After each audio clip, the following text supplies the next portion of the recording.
The time has come, the walrus said. I am Lance Ash, and this is Bad Business. After much practice and rehearsal and planning, I have decided to shift over to this new program, which will have no topics, but will, in theory, be discursive and work in a freely associative manner. I've made the decision because I turned 53 over the past week, and it had been my original plan to wait until I'd used up all my pre-made illustrations for the last program, but I decided to go ahead and do it. Anyway, so like I said, turned 53 last week, a couple days ago. I was on all last week I was on vacation, so just 9 days, and it was fantastic. I had a really good time, and the two things go hand in hand. It was very productive, and I had a good time. It was got a lot of painting done, got a lot of writing done, drawing, songwriting, playing guitar. The way I play the guitar,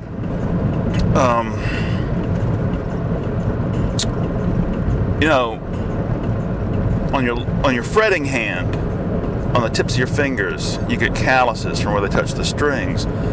Well, starting a couple years ago, my technique began to alter a little bit, and I get calluses on the base of my strumming hand, thumb, from where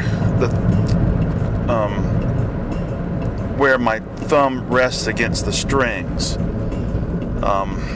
In guitar parlance, we call the bottom strings the bottom.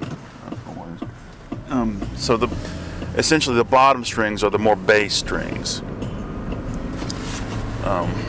So anyway, I got 3 circular calluses, and I haven't been playing as much as I should be lately, the last couple of weeks.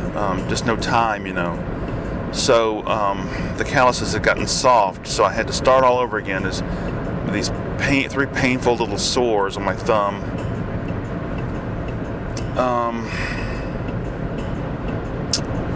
But yeah, nice to see I can still play halfway decently. My wife and I were listening to, just yesterday in the car, we were listening to Rahsaan Roland Kirk's album, The Inflated Tear, and I was telling her, I'm just as equally influenced by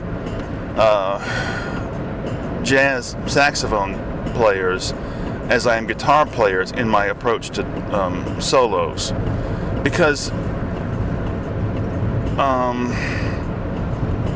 when I play a solo, I just go for it, and I don't really care about strict blues playing or staying in just the limited number of keys that are associated with the root chord. A long time ago,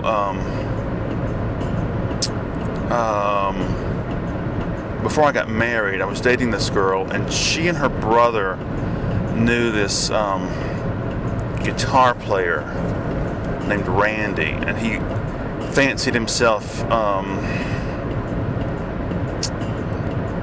an exemplar of modern day guitar technique, sweep picking and all that. And he was friends with a guy whose father owned a guitar store. And for some reason, I guess it was my girlfriend and I went over to the store, and this guy was there, and his friend, And I played a little bit on the guitar in front of them, and one of them goes, "Hey, you're really into the blues, aren't you?" Which I thought was odd because it really wasn't strict blues playing, and also because to them, blues playing was a little passé. They were more into the whole Randy Rhoads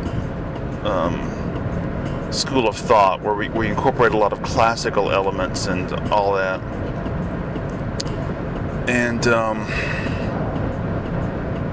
it's just very odd to be so limited in your thinking when it comes to your instrument, especially since nobody's paying you.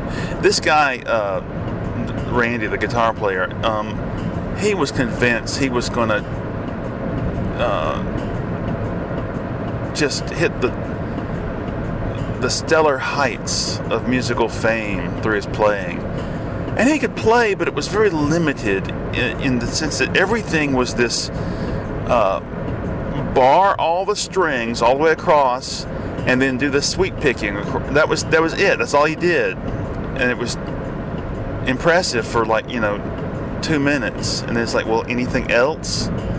And also, he was ugly as a hippopotamus. Not that he was fat, but he was just scabby looking. And he apparently didn't get much girl action, but he was convinced that through his guitar playing he would be able to command the attentions of the most beautiful women in the room. It's very sad.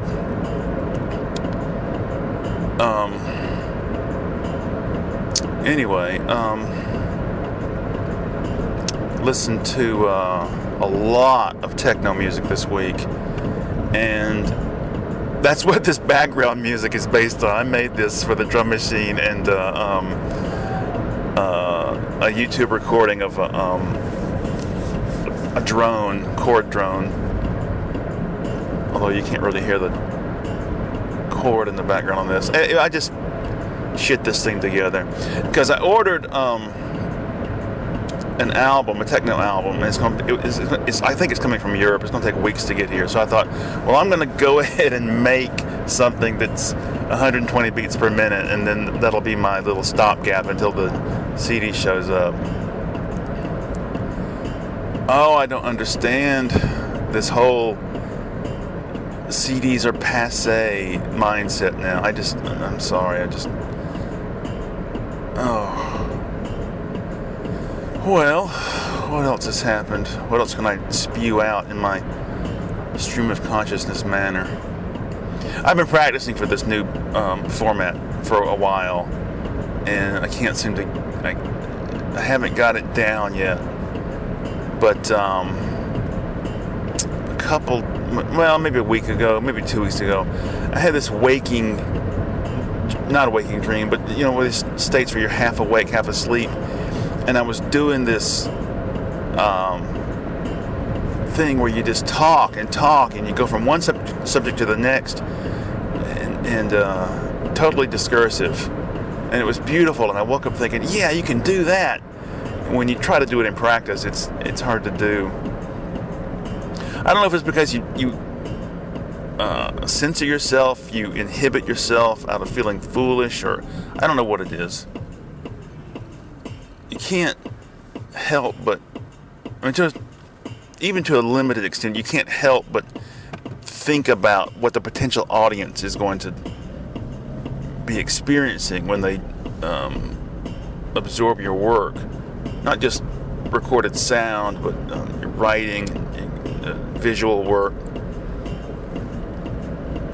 A friend of mine from New York came to visit 2 years ago, maybe, with his partner.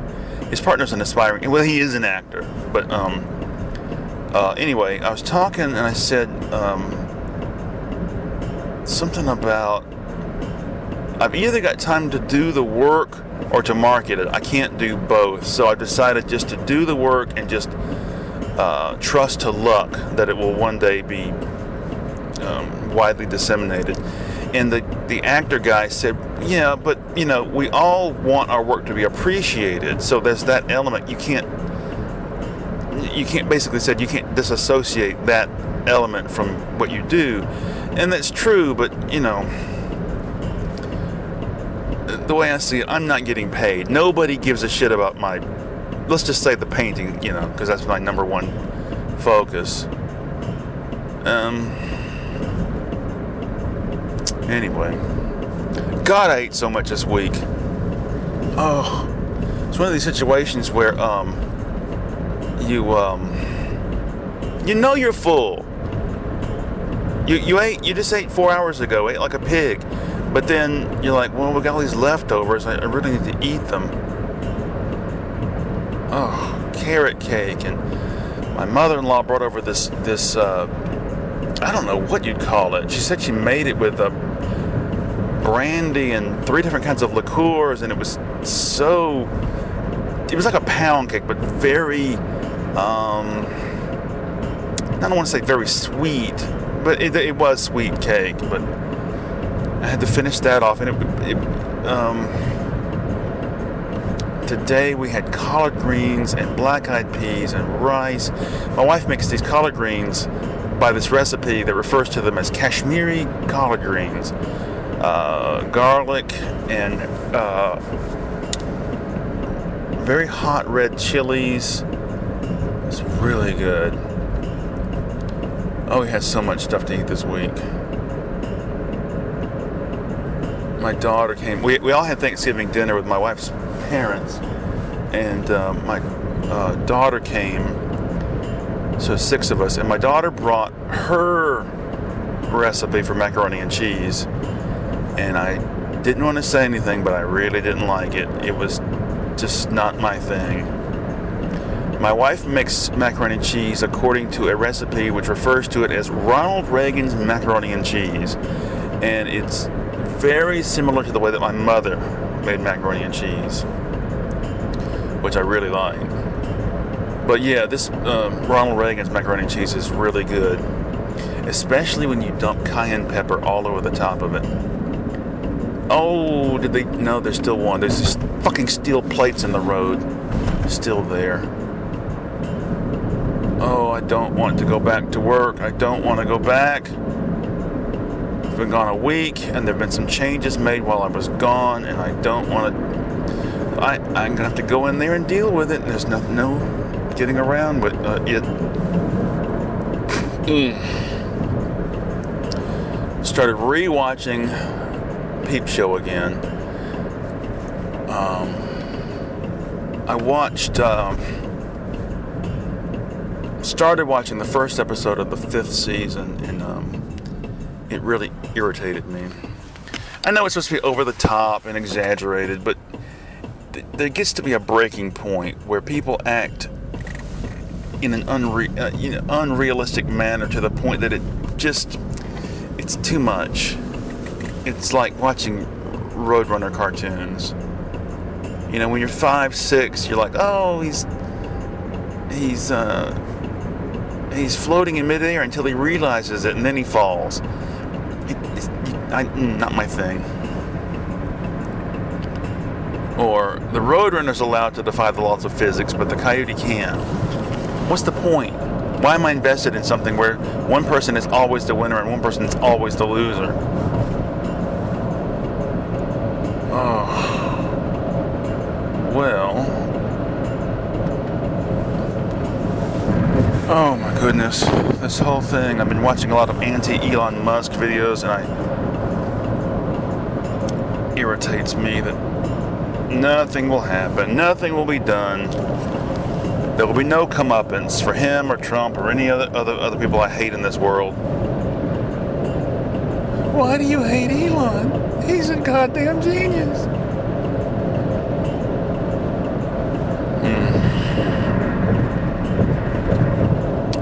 Belly is full of fluid at the moment.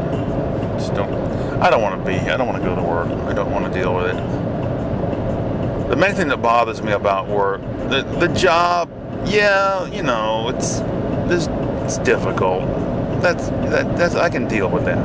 What the thing that bothers me most about the job is the impingement on my consciousness of other people's bullshit.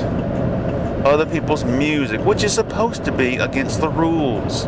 And I've complained about it, and upper management agrees with me, but there's really nothing we can do, because if we, if we cater to your anti-music whims, then we have to enforce it across the board. Do you see the lack of logic there?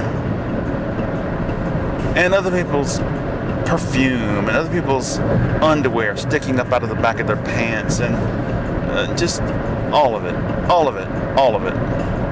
And you're surrounded by the ugliness of the media that is presented to you, forced upon you by the television in the break room and through the periodicals that come through the mail, where the whole gamut of just commonality, just common culture is presented to you. This woman, what is her name? Sherry, that's taken over for Wendy Williams. Just the empty-headed, easily pleased nature of the people that watch this show. You know, SCTV used to have this recurring skit, the Sammy Maudlin Show, where these just vacuous celebrities would come on the show, and they would spend the whole time praising each other just for the most minor expressions of emotion or humanity, and praising each other for their shitty latest piece of work. It's like that. It really is. And that was 40 years ago, and it's still true. I'm trying to think. I'm rereading, after many years, I'm rereading Dune, the first book in the Dune series, and I got my German language version in the mail a couple days ago, and I'm going to finish reading the English one first before I start reading the German version. And the book is very talky, and it shows you it's better than I remember. The first time I read it was, geez, it's got to be 35 years ago. And it's better than I remember, but at the same time, it's very talky, and you see the problems inherent in making a movie out of it. The David Lynch version, there's a lot, in the book, there's a lot of interior monologue on the part of all the different characters, and that's expressed in the thoughts being printed in italics. And David Lynch made the decision to have that in his version, where you hear people's thoughts. And I think that was rightly criticized at the time, because it was a very talky movie. The new version tries to skirt that, but it's still, I don't know, because the book is not an action-oriented book. It's a lot about politics, interpersonal relationships, people trying to read each other's motives.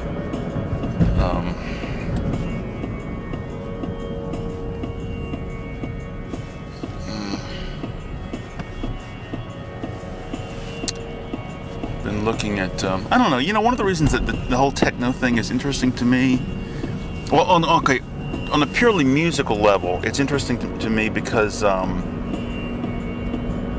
it's a little bit hypnotic and immersive on that level, but also because, like I've said many times before, I have trouble finding something I can listen to in the background while I'm painting or drawing that's not going to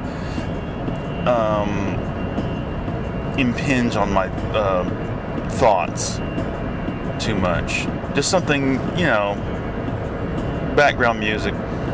But the other thing is, I like the idea of the whole culture around it. I don't like dancing, but I do like dance music, disco and funk and so forth. But if I could be, I don't know, 20 years old again, roughly in that area, and live in Berlin or Europe in general, I don't know. When I was 20, I wasn't a club goer. Wasn't very, I don't know, there's always this element of we're a community, of we're all young together and we all listen to this music together, and it's a feeling of a community, and I've never been that much into that. Even as I have a certain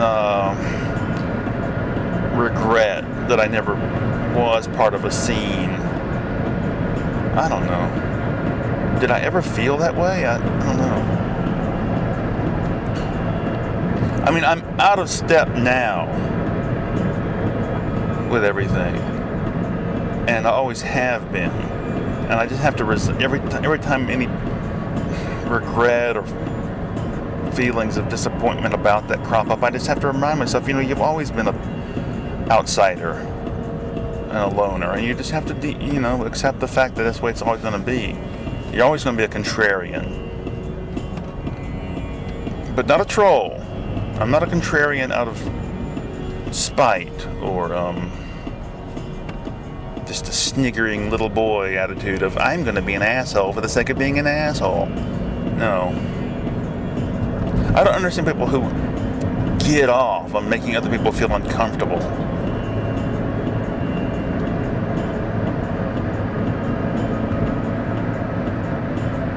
Well, there we go. That's the end of the track. Bye-bye.